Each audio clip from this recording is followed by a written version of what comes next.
Hi everyone, welcome to the Publishing Format Show. I'm here with Dawn Greenfield, who is the writer of 5 book series, 7 non-fiction books, 15 screenplays, and 52 themed notebooks. So she's got quite a lot going on. Thank you for joining us, Dawn. Thanks, it's great to be here. Oh, thank you. So tell me, did you always want to be a writer? Well, it didn't come about until like the late 70s. And basically it just was one of those things where a story popped into my head while I was driving to work, which was a very long commute. Yeah. So it grew from there. Can you remember what your first series was? Your first story was, sorry. It was a science fiction fantasy story. Back then it was called Second Chance. And it took me from 79 until 1984 to get the first draft finished because I literally didn't know what I was doing. Yeah. And then from there, it went through 30 years of rewrites. Right. And I mean, it was very painful, but like I said, I didn't know what I was doing. And in the 80s, I found a fabulous critique group, and they really helped me along quite a bit. And that's something that I always tell writers, when you're starting off, or even if you've written, some books, find a really good critique group, because a lot of times they'll have a really hardcore editor in that group, and it'll save you a whole heck of a lot of headaches. So that story is now called Prophecy of Thal. It went through like three title changes, but that's what it's called now. And that book is now out. So you released it when did you release it? Oh gosh, let's see. Prophecy of Thal. It's about 30 years, didn't you? 2017. Right, okay. So yeah, literally 28 years from Yeah. That's amazing. So with the critique group that you had, what did you get out of that? Oh gosh. So back in the 80s, this is when, this is really before cell phones and everything else. I mean, so everybody brought 10 pages to the group and you read them out loud, and then people gave you notes. So to me, that's the worst way to go about, you want to bring copies for everybody so they can write, they can read it and write it down, and then you get everybody's notes. So they catch, a lot of things, a lot of gaps that you're missing, editorial, grammar, the whole bit. And, your story needs, better plotting, or you need, your character development. I mean, a critique group is worth its weight in gold. It really is. Yeah. So can you remember any of the sort of early experiences you had that led you to wanting to be a writer? I've always, even as a small child, I grew up on a farm, and I've always had a very wild imagination. And the difference between me and a lot of other people is I wrote things down, and I allowed myself to daydream, and I allowed myself to, let my imagination grow, and some people just, they just think, oh, I'll never tell anybody about that, but if you do tell somebody about that, it could really turn into a fabulous story, Yeah. Amazing. So the series that we were talking about just now, the Thal series. So tell me a bit about that series. Like, what inspired you to write that series? Give us a bit of background of what it's about. Well, that was the first book that I wrote, and like I said, I had a very long commute to work, and it was over this, well, let's see, in Houston, over Addicks Dam, which was all forested on both sides of the streets back then. It's no longer like that, but so I don't know. It's just really kind of strange how it started. I just had this one daydream pop into my head, and then I built on it every day. And then it came to the point where I started writing to work with a yellow line tablet on the passenger seat with a pen. And anytime I stopped, I would jot down notes. And Right. it grew, it grew into 400 and some odd pages. You never considered doing like dictation or anything like that? Back then, no. Back in the early 80s, well, actually, I started in 79. So back then, there wasn't really a lot of things to think about, other than writing it down. Yeah. So what's that series about? So that is about a 17-year-old girl who is at the shopping mall with her father and her two brothers, and a cloud of fog comes down, and when it moves back, she's gone. So she is taken into a parallel world, and it's a very exotic parallel world with creatures and creature people. And to back up a little bit, so when she was 12, she was in a terrible car crash that claimed her mother's life, and she was in a Delane, my main character, was in a coma for 8 months. And when she came out of that coma, she was screaming, and then she had nightmares for months afterwards about these four individuals. One was a dark-haired young man about her age. The other one was this huge alligator type monster, bipedal, and a black robot that was very menacing. And then the last was a white furred creature that was, let's say, benevolent. And so when she goes into that fog, that's where she lands up. And, she discovers the white creatures discover her. And Yep. then the alligator guy, he's a plodal, he's a commander in the plodal army. He attacks them. And so, I mean, everything was laid out. She already knew about these things, and now she's living these things. So Yeah.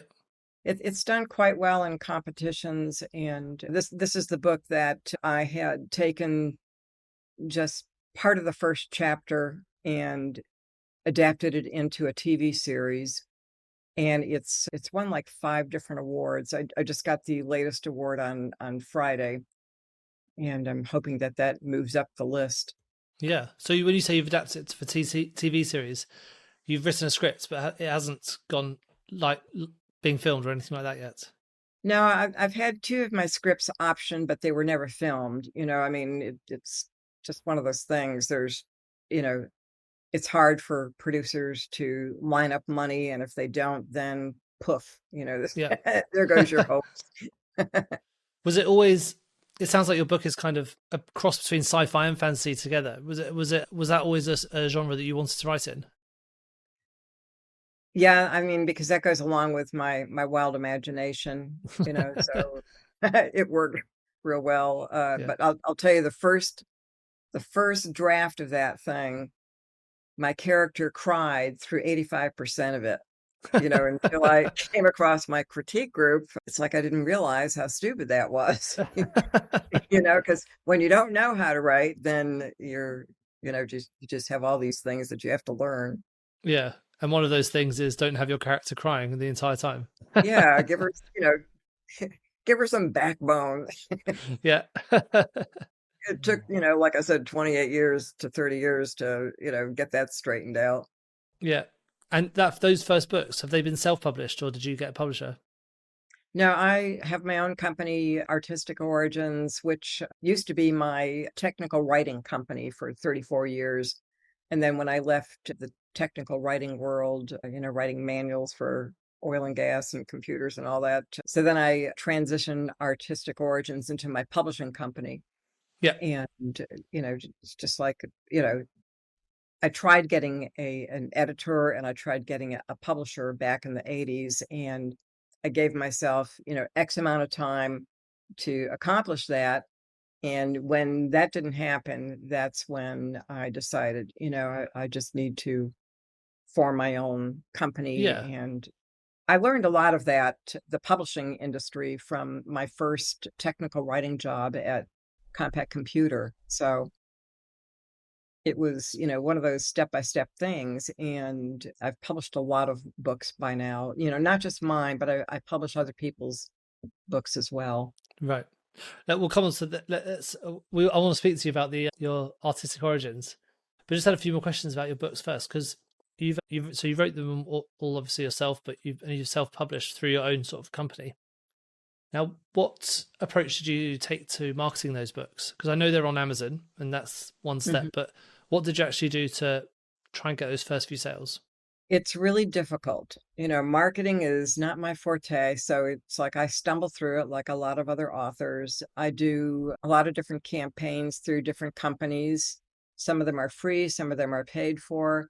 It's like a story origin. You can build up Yes. your mailing list. Yeah. That's very invaluable. And then there are other companies that I use. You have to really look at every option or every offer that you get, to help you get the books out there, because some of them are big ripoffs. And you know if you're paying someone, if you're paying a company to help you get the word out, you want to make sure that they've got a great mailing list, and that you know somebody's actually going to see it. I've spent several years just wandering around in the dark, Yeah. not knowing what I was doing, and putting my trust and money into the wrong hands.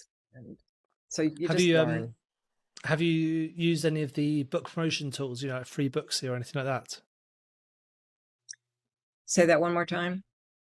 Have you used any of the free book promotion tools like free Booksy or any of Oh, those sort of yes. tools? Yes, Yeah. yes. Very good. They are very Yes. good. I They really interviewed do get the word out. I interviewed Mike from Free Booksy a couple of weeks ago, so that show's actually live. But it's a really good tool to use, because if you can get that first sale, especially if you've got a series like you do, then the following sales can often come on because people want to hear what happens with the characters and read a bit Right. more into it. Yeah. Yeah. Yeah, If you've done your work on that book and you've got a series, they're gonna want to see what's next. yeah. And have you found that once people read the first book, they go on to read the whole series? The bad thing is that you don't know who's buying your books. You hope that people are buying, once they've read the first one, that they're buying, the next one and the next one. But, nobody lets you know, Yeah, who's buying the books, which is, I think it's wrong.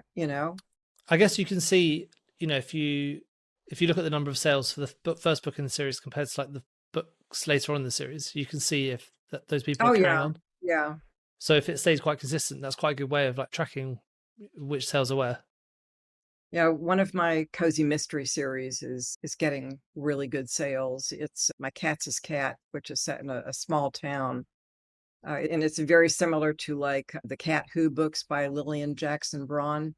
Oh, I don't know that And one. so, oh, yeah, she's world famous. She's sold, millions of books. She just passed away a few years ago. She was very old. And her books were just really great murder mysteries. Oh, right. I'll check those out. Murder mysteries are what you said just then. Cozy mysteries. What does that mean? Okay, so cozy mysteries are different from regular mysteries where, you've got the body, you don't see Yeah. the killing, and there's no bad language in it. Right. It Right. it it took me a while to iron out all the kinks so I knew how to write a cozy mystery. Right. Okay. Uh, Have you yeah, read so Have you read Thursday Murder Club by Richard Osman? yes, yes. Yes, that sort of thing. Yeah, I love that stuff. Yeah, they're really good, those books. They're quite British. I think they're probably quite specific about the UK, but they're written so nicely. Yeah, I really, really enjoyed those books. Oh, I Um, love UK books. I love them, and I love reading about the little towns and even the big cities and things. which ones have you been reading that have sort of inspired you? Oh gosh, I couldn't tell you because okay, so I read between 2 and 6 books a week. So don't ask me because it's all.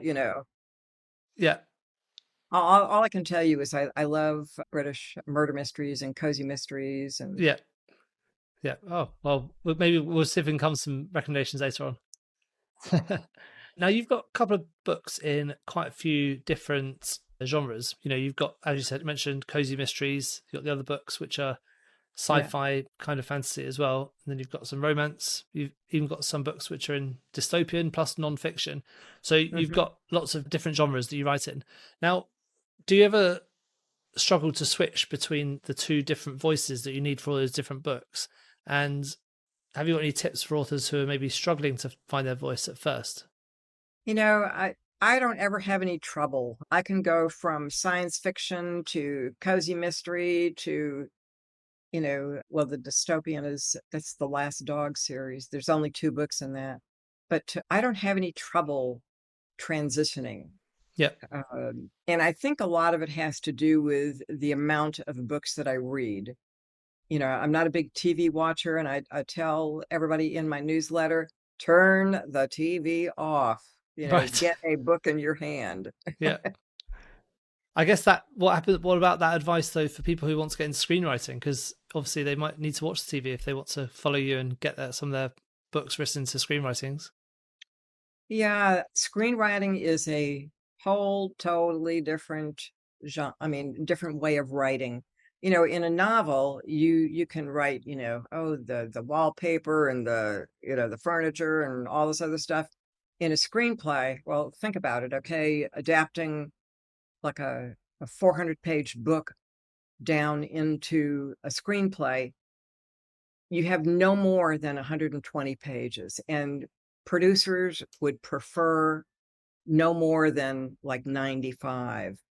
So you have to learn how to condense those things down and how to introduce your characters very succinctly, and it's a challenge, but there's an awful lot of books out there on the subject, and there's a lot of courses out there. So people can learn how to do that, but it's very frustrating when you start off and you have to, that's another thing. You have to find a specific critique group for that, because it's just like, if you're a poet, you don't want to go into a fiction writers group, Yeah.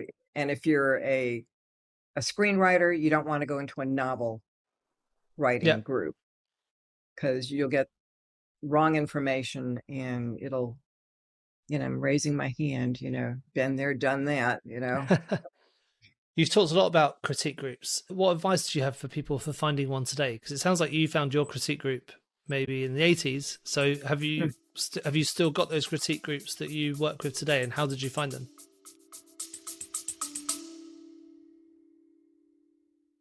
What are the new rules for business? Listen to Challenger X to find out. You publicly talk about how much you've exited for. Sense, okay? So people don't talk about this. I don't understand why people don't talk about it. Just tell them the damn number, right? It's not like, so I say I sold my company for 56 million. That's not how much money I got in my bank account, right? There's a whole bunch of other calculations that go on after that. So just tell the number, because it's useful for other entrepreneurs to know. Most companies exit around $30 million, right? I talk to people all the time. It's like, oh my gosh, if I can't get $1 billion exit, I don't know why I'm bothering doing that. Most companies exit for 30 million. You should know that kind of data. Like what you hear? Listen to Challenger X for more. Well, the one back in the 80s, it was a very large group, and the founders were elderly people. And unfortunately, when they passed away, the critique group floundered. Somebody tried to take it over, and it just, nobody cared. The owners were gone. They didn't want to stay with the other people. So I started a critique group shortly after that. I think it was in the early 90s. And at first we met at different people's houses. And then that got to be a pain in the neck, because it interrupts dinner, and there's kids and dogs and all kinds of stuff, Yeah. And so what I ended up with, my group met at a restaurant. The first one was very noisy. That didn't work out. And so we finally, narrowed it down to a place where we could meet that had a side room, and it was fairly quiet. And that worked out for like almost 25 years. And I just retired it not too long ago.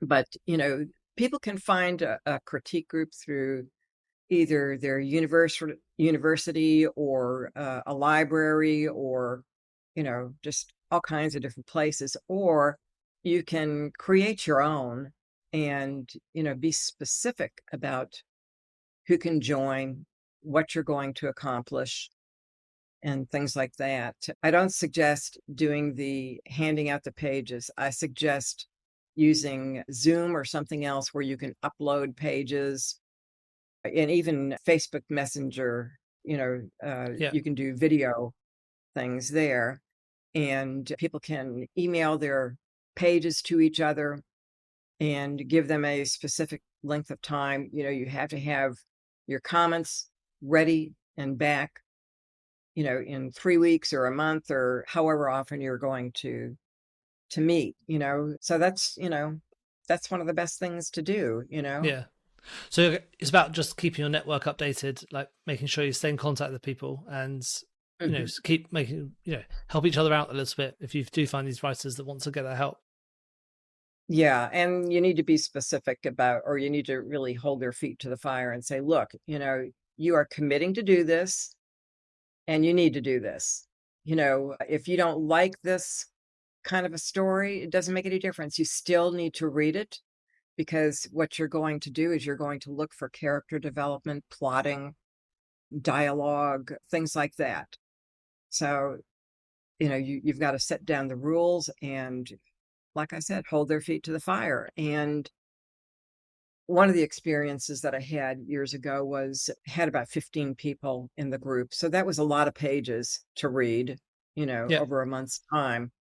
And there was this one guy that came to the group, and he only wanted his stuff critiqued. He didn't want to do anything else. So after the first time, I told him, it's like, if you're going to belong to this group, then you're going to read everybody else's pages and you're going to give them your 2 cents worth, and it better be good, it better be something that someone can actually use, not just your opinion. Well, I don't like this, that doesn't do anybody any good.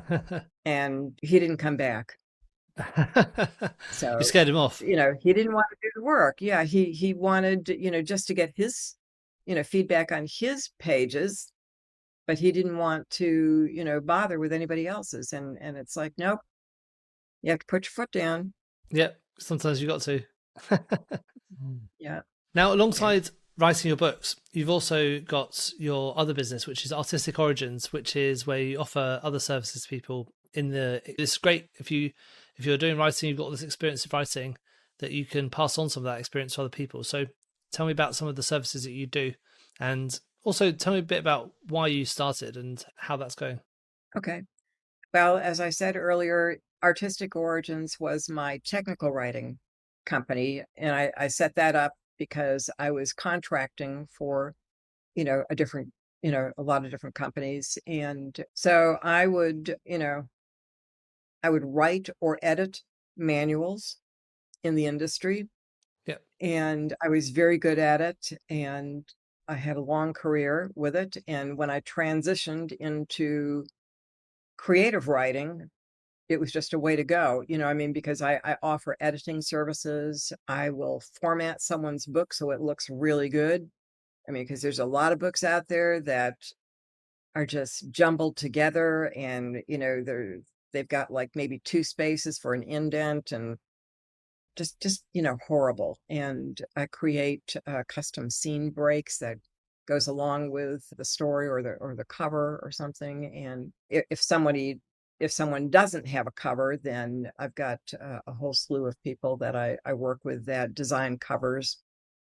And so that's editing, formatting, and then I also publish people's books. I'm not like one of those New York or London publishers. I'm one of those that, I charge you for the services, and I will even upload your files to Amazon if you don't know how to do that. So I try to offer as much as possible to get somebody get their book out there. What's the, you've got, with all those services, do you do them for all types of books, like fiction and nonfiction, or do you try and stick to one sort of genre? Yes. No, just fiction and nonfiction. I don't do poetry because I know nothing at all about poetry. I've had people ask, and it's like, you're coming to the wrong person, because I don't believe in taking a project that I can't back up, with expertise. So all you poets, go somewhere else, because I can't do it. So what I have people do is send me a chapter or 2 of what they've written, so I can see, whether it's fiction or nonfiction, so I can see, what it looks like and how much editing I feel that the book requires. And for nonfiction books, I always ask, are there tables? Are there charts? Are there images? I need to know all of that so I can give a quote on a project. I've discovered that my fees are so far below other people's fees. I mean, by thousands of dollars that, I just want to get people's books out there for them. We're not doing it to, make a fortune. So with your editing and cover design and things like that for your artistic origin business, do you work with nonfiction and fiction businesses, or do you specialize in one of them? I work with both. For the nonfiction people, I always have a conversation about, what is included in their book. Do they have images? Do they have tables? Do they have, graphs? I need to know that, because a lot of that technical stuff is difficult to get through. And if they haven't set it up right, then it's going to be a jumbled mess. So, I know how to ask all the questions so I can give someone a quote, and I always have, whether it's fiction or nonfiction, I want people to send me the first couple of chapters so I can look and see, is there a lot of editing here? Or, my God, is it beautiful? Every once in a while you get something that, you don't even have to change a comma. It's really fabulous. Yeah, brilliant. And you've actually written a few nonfiction books yourself, mostly around being a writer. So one of the ones that's really stood out to me was the Writer's Preparation Handbook.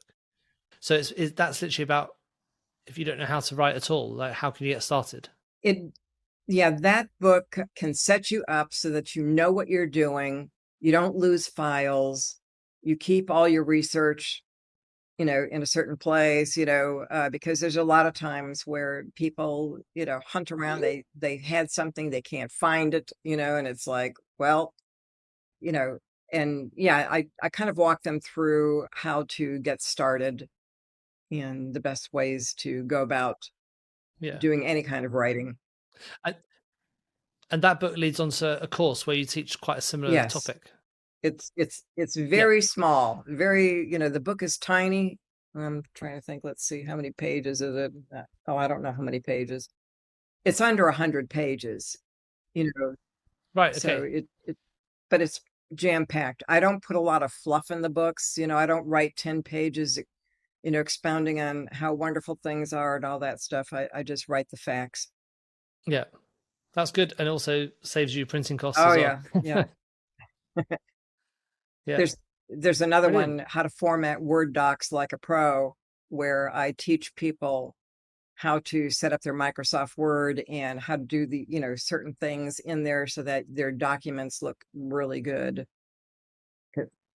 So do you do all your formatting in Word? You don't use any of the other online tools? No, I do all my writing in Word, and then I upload the Word to a program called Vellum. That's what I use for my publishing, and, straighten out any formatting mess ups that comes through with, the uploading. But it's all pretty easy using Vellum. Good. Great. Well, thank you so much for giving us your time today. I think we got quite a lot out of learning about the backgrounds of your books and especially the way you do your writing styles and working across different genres. What are your plans next for your book series?